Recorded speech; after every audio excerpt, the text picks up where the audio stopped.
내 의의 하나님이여 내가 부를 때에 응답하소서.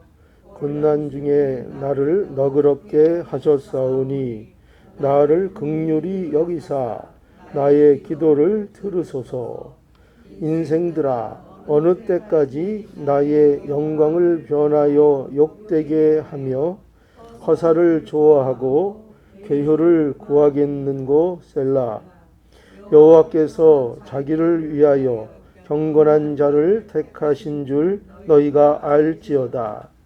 내가 부를 때에 여호와께서 들으시리로다. 너희는 떨며 범죄치 말지어다. 자리에 누워 심중에 말하고 잠잠할지어다. 셀라. 의의 제사를 드리고 여호와를 의뢰할지어다.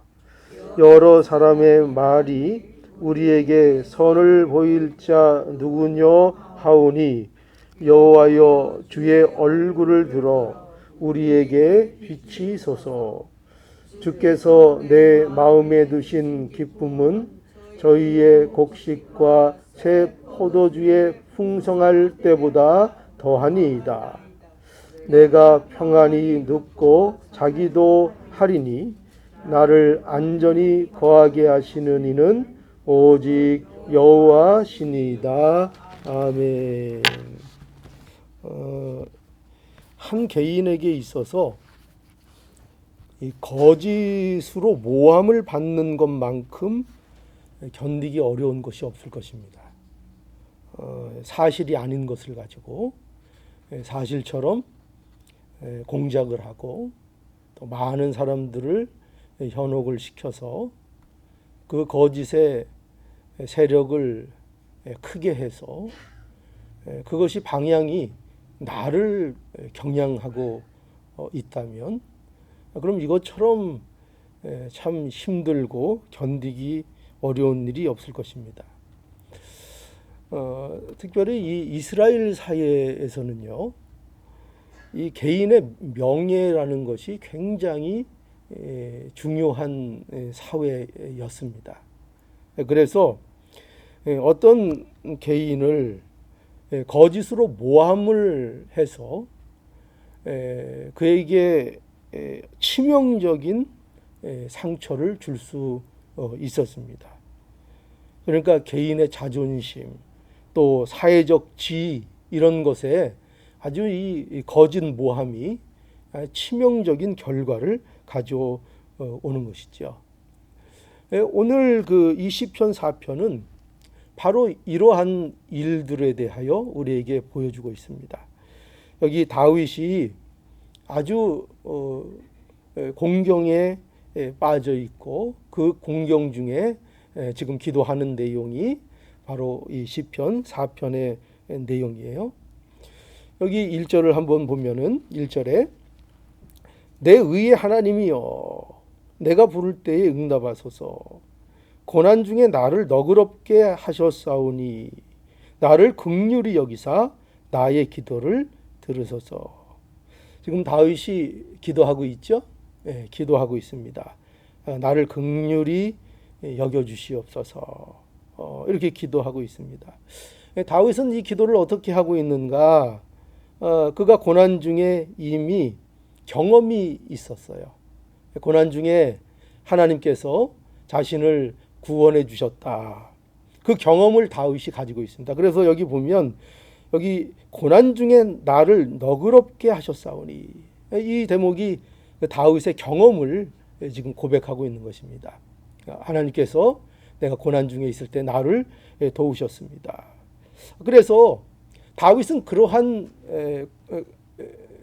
일들을 통해서 하나님이 어떤 하나님인가 이것을 배웠고 그 하나님이 어떤 하나님인가를 알고 이제 기도를 하는 것입니다. 그런데 그 하나님이 어떤 하나님인가 여기 보면 1절에 처음에 어떻게 시작하고 있는가 하면은요. 내 의의 하나님이여 이렇게 하나님께 기도하고 있습니다. 나의 의의 하나님이여. 내 의의 하나님이여. 여러분 이 말씀이 우리의 고백이 될 수 있으면 정말 우리가 복된 자일 것입니다. 내 의의 하나님이요. 이 말씀을 들어보면은요, 마치 이 다윗이 자기 의를 자랑하는 것 같이 보입니다. 그러나 결코 이 다윗이요, 자신의 의를 자랑하는 것이 아니고, 이 말씀은 무엇을 고백하고 있는 것인가 하면은 나의 의로움의 근거가 하나님이다, 이런 뜻입니다. 내 의의 하나님이요. 여러분 생각해 보세요. 우리가 어떻게 하나님 앞에 내가 의롭다고 얘기할 수 있겠습니까? 내 의의 하나님이요, 이런 고백을 어떻게 할 수 있겠습니까? 우리는 할 수 없는 존재입니다. 그러나 그럼에도 불구하고 저와 여러분들이 가진 복이 뭐냐, 또 다윗이 동일하게 누렸던 복이 뭐냐, 내 의의 하나님이요, 이렇게 부를 수 있었다는 것입니다. 그 이유가 어디에 있었어요? 내 의의 근거가 하나님이시다, 그런 뜻입니다. 내 의는 하나님께 달려 있습니다. 나의 명예, 나의 가치, 나의 나됨, 이것은 나의 의로움에 달려 있는 것이 아니라 하나님의 의로움에 달려 있습니다. 이 고백을 다윗이 하고 있고요. 이 고백을 가지고 하나님 앞에 나가고 있는 거죠. 여러분, 다윗이 이렇게 자신을 거짓으로 모함하는 이 숱한 세력 속에서 어떻게 담대하게 하나님 앞에 나가 기도할 수 있었는가? 그 거짓과 어떻게 맞서 싸울 수 있었는가? 거기에는 바로 이 의의 하나님을 아는 이 신앙 고백이 있었기 때문입니다. 우리도 마찬가지죠. 우리도 살아가다 보면 여러 가지 거짓된 것들을 만나게 됩니다. 특히 성도들로서, 믿음으로써 이 세상을 살아갈 때에 이 세상은 거짓으로 우리를 현혹합니다. 이런 모든 거짓들, 거짓 평안, 거짓 안식, 거짓 기쁨, 이런 모든 것들과 어떻게 우리가 현혹되지 않고 싸워나갈 수 있는가? 담대히 싸울 수 있는가? 그건 하나님이 어떤 하나님인가를 아는 것으로 싸워나가야 한다는 것입니다. 어떤 하나님이에요? 우리의 의의 근거가 되시는 하나님, 내 의의 하나님, 나의 명예 하나님께 있습니다. 나의 의로움 하나님께 있습니다. 나는 의롭지 않습니다. 그러나 하나님이 의로운 분이시고 하나님이 저를 의롭게 하십니다. 이 고백이 있는 자는요, 담대하게 나갈 수 있는 거예요. 그것을 이 다윗이 오늘 보여주고 있습니다. 그래서 성도의 가치, 그 명예, 누구에게 달려 있어요? 누구에게 달려 있어요? 하나님께 달려 있습니다. 왜 우리가 귀중하죠? 왜 우리가 가치가 있죠? 우리의 잘남 때문에 그런 게 아니에요. 왜 하나님께서 우리를 끝까지 돌보시죠? 우리의 잘남 때문에 그런 게 아니에요. 하나님의 의 때문에 우리가 이 소중히 여김을 받고 있는 것입니다. 하나님께서 우리를 의롭게 하셨기 때문이죠. 여러분, 예수 그리스도의 십자가가 바로 그겁니다. 예수 그리스도의 십자가의 죽으심. 오늘 우리가 예수님의 십자가 깊이 생각해야 되지 않습니까? 그런데 그것이 우리가 내 의의 하나님이요, 이렇게 고백할 수 있는 근거가 되는 것입니다. 여러분, 예수님의 죽으심은요, 이런 게 아니에요. 뭐냐면 우리는 이 예수님의 고난과 예수님의 죽음을 너무 뭐라 그럴까요? 너무 이런 표현이 좀 어떨지 모르겠는데 너무 심파적으로 접근하기를 잘합니다.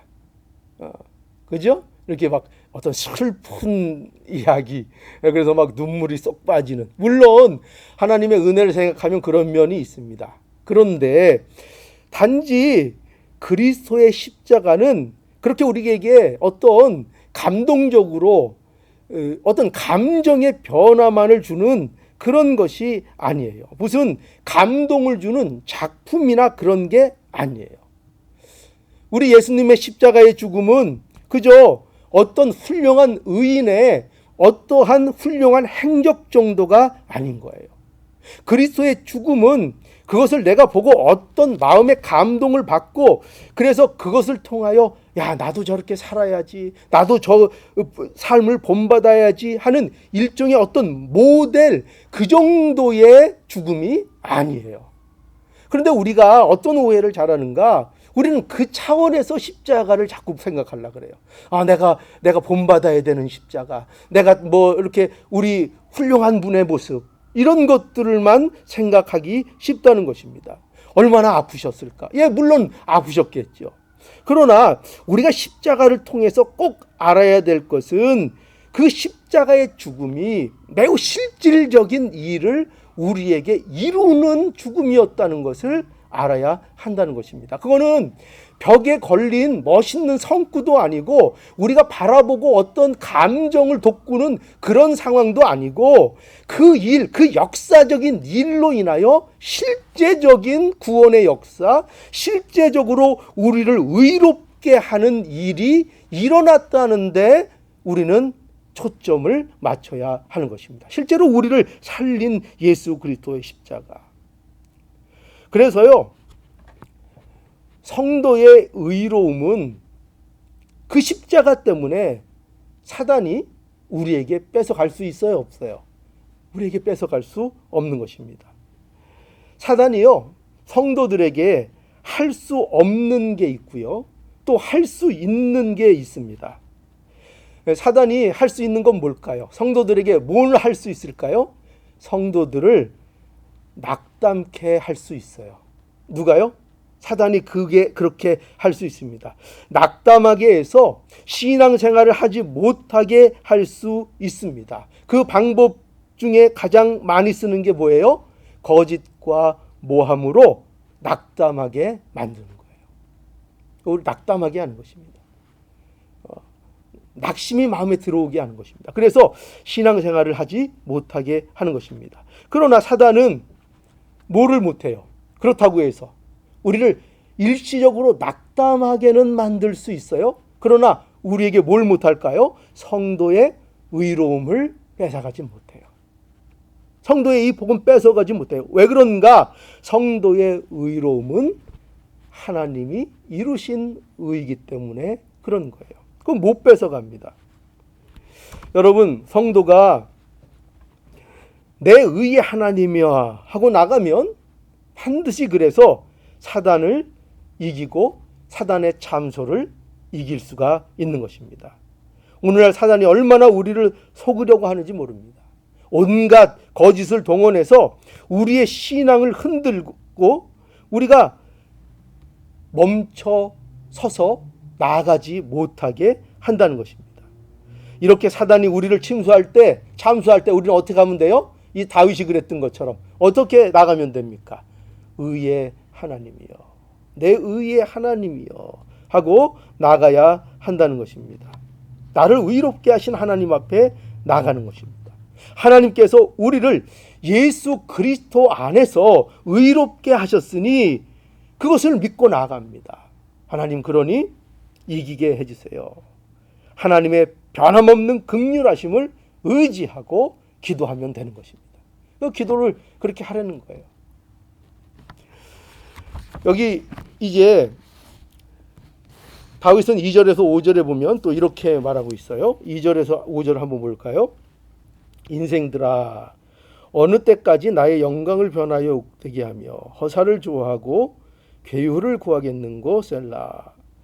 여호와께서 자기를 위하여 경건한 자를 택하신 줄 너희가 알지어다. 내가 부를 때에 여호와께서 들으시리로다. 너희는 떨며 범죄치 말지어다. 자리에 누워 심중에 말하고 잠잠할지어다. 셀라. 의의 제사를 드리고 여호와를 의뢰할지어다. 이 말씀은요 다윗이 이제 자신을 거짓으로 욕되게 하는 자들을 책망하는 그런 내용이에요. 책망하고 있습니다. 많은 대적들이 다윗을 거짓으로 모함을 했습니다. 다윗이 왕이 되지 못하게 막았었고요. 또 왕이 된 후에도 많은 대적들이 다윗을 흔들었습니다. 그런데 다윗은 이제 아주 담대하게 그들을 향하여 말하고 있는 거예요. 어떻게 하라고요? 거짓을 멈춰라. 이제는 그 거짓을 멈춰라. 왜 그럴까요?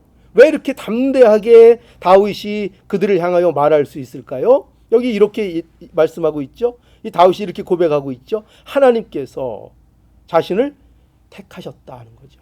하나님께서 경건한 자를 택하셨다. 그죠? 3절에 여호와께서 자기를 위하여 경건한 자를 택하신 줄 너희가 알지 못하느냐. 우리는 다 누굽니까? 하나님께서 우리를 택하신 자들이죠. 우리가 그렇다는 거예요. 그죠? 우리가 그래서 이러한 담대함을 가져야 됩니다. 어떻게 우리가 담대함을 가질 수 있는가? 하나님께서 우리를 택하셨다. 창세전에 이미 우리를 하나님의 자녀로 택하셨다. 하나님의 은혜를 우리에게 입혀주셨다. 이 사실을 우리가 믿고 담대히 나가는 것입니다. 또 다윗은 하나님께서 이런 자신의 기도를 들어주신다. 또 그렇게 고백하고 있죠. 경건한 자를 택하신 줄 너희가 알지어다. 내가 부를 때에 여호와께서 들으시로다. 그죠? 기도를 들어주신다. 그러니 너희는 범죄치 말지어다. 자리에 누워 심중에 말하고 잠잠할지어다. 의의 제사를 드리고 여호와를 의뢰할지어다. 이게 다 무슨 얘기예요? 멈춰라 이거예요. 그만둬라. 너희들의 그 비방, 너희들의 그 헛된 일 다 그만둬라. 왜 헛된 일인가? 하나님이 나를 의롭게 하심으로 이제 그런 거짓들이 나를 더 이상 훼손할 수 없다. 다윗이 그렇게 고백하고 담대하게 말하고 있는 것입니다. 여러분, 성도의 담대함은 어디서 와요? 어디서 옵니까? 하나님이 나를 의롭게 해주셨다는 데에서 우리의 담대함이 오는 것입니다. 우리가 괜히 담대함을 말하는 것이 아니에요. 괜히 두려워하지 말라 말씀하는 게 아니에요. 괜히 우리에게 승리를 말씀하는 게 아니에요. 그 근거가 다 무엇인가 하면 그 근거가 다 하나님의 의로우심 때문이다. 하나님이 우리를 의롭게 해주셨기 때문이라는 것을 우리는 알아야 합니다. 그렇기 때문에 우리의 이 의로움의 근거를 알게 되면 우리가 흔들리지 않을 수 있는 거예요. 왜? 나를 근거로 하지 않기 때문에. 이 의로움, 내 의의 하나님이여, 이 고백을 통해서 무엇이 확인되고 있는가? 나는 나를 근거로 하여 의로움을 갖고 있지 않습니다. 나를 근거로. 여러분 생각해 보세요. 우리의 삶이, 나의 의로움이, 나의 구원의 확신이, 이런 것들이 나의 어떠함, 나의 의로움에 근거하고 있다면 우리는 담대하지 못할 거예요. 누가 흔들면 금방 흔들릴 거예요. 왜? 내가 흔들리는 존재니까요. 그렇죠? 우리는 언제나 흔들리는 존재예요. 아무리 내가 신앙이 좋다고 해도, 은혜 받았다고 해도, 은혜 받을 때 잠깐 믿음이 충만해 보이지만 우리는 대부분 금방 어떻게 돼요? 그 은혜를 금방 잊어버리고 나가면 또 세상에 휩쓸리길 잘하고 하나님의 은혜를 잊기를 잘합니다. 그래서 금방 흔들려요. 주일날 은혜 받았다, 할렐루야 하다가도 나가다가, 차 운전해서 나가다가 누가 살짝 들어오면 어떻게 해요? 벌써 마음에 뭐가 들어와요? 그냥 이게 나가려다가 오늘 주일이지 하고 참잖아요. 그죠? 그런, 우리는 잠시만 우리가 방심을 해도 그런 일들을 겪게 돼요. 그러니까 그런 나를 보면 우리는 도무지 내가 과연 구원을 얻을 수 있는 자인가 흔들릴 수밖에 없다는 거죠. 그런데 우리의 의로움이 누구에게 달려 있어요? 하나님께 달려 있어요. 하나님께 달려 있어서 우리는 담대할 수 있는 겁니다. 우리가 담대하게 하나님 앞에 나가며 또 세상에 대해서 이렇게 외칠 수 있는 거예요. 너희들 헛된 짓을 그만둬라. 거짓을 그만둬라. 이렇게 외쳐나갈 수 있는 것입니다. 자, 6절에서 8절을 보죠. 6절에서 8절입니다. 여러 사람의 말이 우리에게 선을 보일 자 누구뇨 하오니 여호와여 주의 얼굴을 들어 우리에게 비치소서. 주께서 내 마음에 두신 기쁨은 저희의 곡식과 새 포도주의 풍성할 때보다 더하니이다. 내가 평안히 눕고 자기도 하리니 나를 안전히 거하게 하시는 이는 오직 여호와시니이다. 아멘. 예, 여기 보면은요, 다윗은 이제 하나님께서 자신에게 베풀어 주신 은혜를 나타내게 해달라고 요청하고 있습니다. 그러니까 다윗은요, 하나님으로부터 자신이 은혜를 입었다는 거예요. 근데 그 은혜를 입은 거 그게 뭐냐? 여기 하나님께서 다윗에게 기쁨을 주셨다는 거예요. 기쁨을. 자, 여기 볼까요? 다윗은 여기 어떻게 되어 있습니까? 7절에 주께서 내 마음에 두신 기쁨은 저희의 곡식과 새 포도주의 풍성할 때보다 더하니이다.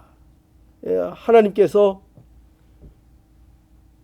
다윗의 의로움이 되어주셔서 참으로 많은 은택을 누리게 해주셨는데 그 은택이 뭐라고요? 기쁨을 주셨다.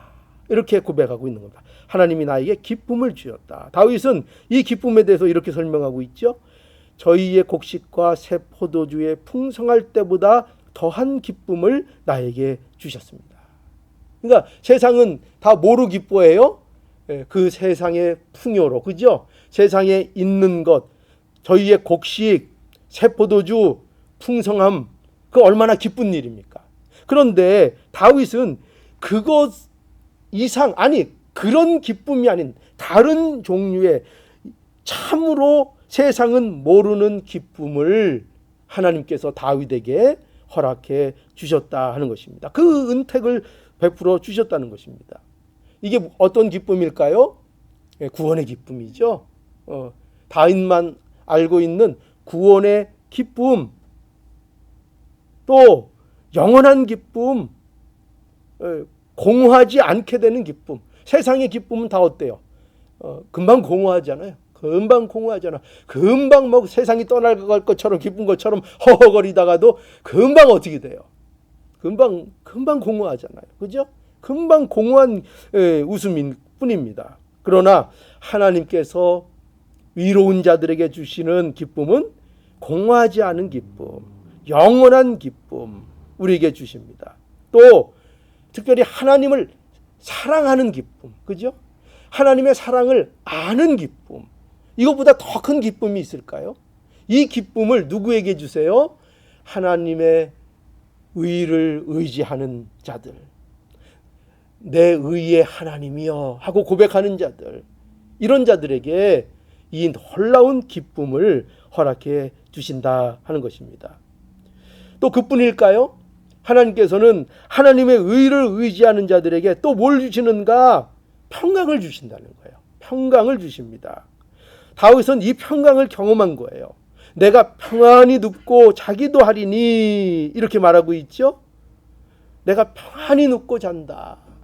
마음의 진정한 평강을 경험하는 것입니다.